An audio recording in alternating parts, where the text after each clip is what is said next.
Joining us now is former U.S. Ambassador to NATO, Kurt Volker.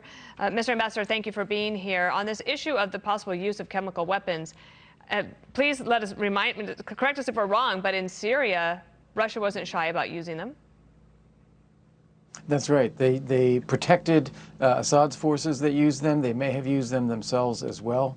They claimed that they were removing them from Syria. Remember, that was the deal with the Obama administration, and they never did. In fact, they protected their use.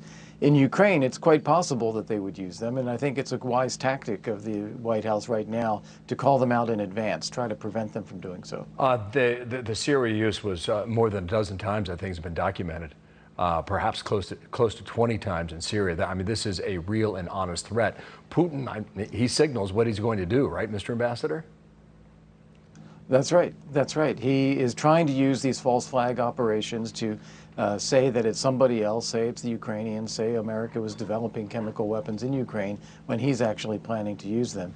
And I think we have to recognize at this stage he has committed himself to absolute military victory in Ukraine, no matter the cost. And that is what makes it particularly dangerous that he would do something like this.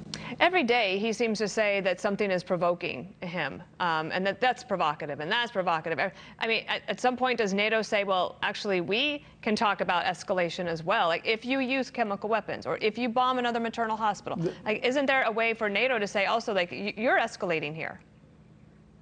That is absolutely right, Dana. Thank you so much for saying that. We are sitting here reacting to what Putin is doing, reacting late, reacting with half measures. He is setting the agenda. We have values at stake. We have interests at stake. Ukraine's survival is at stake. We need to be setting the terms of what we are going to do, what we will tolerate, what we will not tolerate.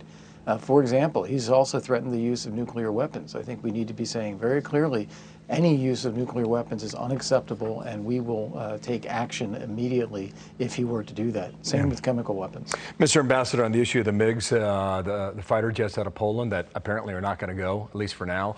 Wall Street Journal, NATO's Polish MiG-29 fiasco. The White House divides the alliance, signals weakness to Putin by refusing to allow the Warsaw to send fighter jets into Ukraine. The article points out that the White House blinked. Do you see it that way? Because the word from the Pentagon is that they consider this to be escalatory on behalf of the NATO partners in the U.S. Yeah, this is again something I really don't understand. Russia is on a war of extermination. They're trying to get rid of Ukrainian people and Ukraine as a country. And they are standing and fighting with everything they've got. And we have capabilities that we could give them to help them defend themselves. This is not American troops. This is not even American aircraft. And we are refusing to facilitate them getting to Ukraine. Ukraine already has MiG-29s that they are flying. They have airfields they fly from. They have trained pilots. They could really use the help. And I don't see why this is any different than giving them Stingers or Javelins. Let me just try and probe that a little bit. It looked like on Sunday that Blinken was on board this idea. I don't know what happened between Sunday and yesterday when we refused to do it, and Kamala Harris still makes the trip to Warsaw. Oh, what changed? Yeah. I think that they had some internal discussions above Tony's level that said, you know, this would be escalatory, could draw us into conflict. We don't want to be in the conflict. I do respect the concerns about not making this a wider war, but just as Dana said earlier, we have to be the ones setting the terms as well as to what is acceptable and not acceptable.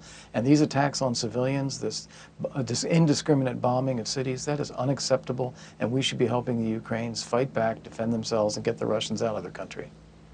Mr. Ambassador, thank you so much. We hope you'll come back to America's Newsroom. Thank you. My pleasure.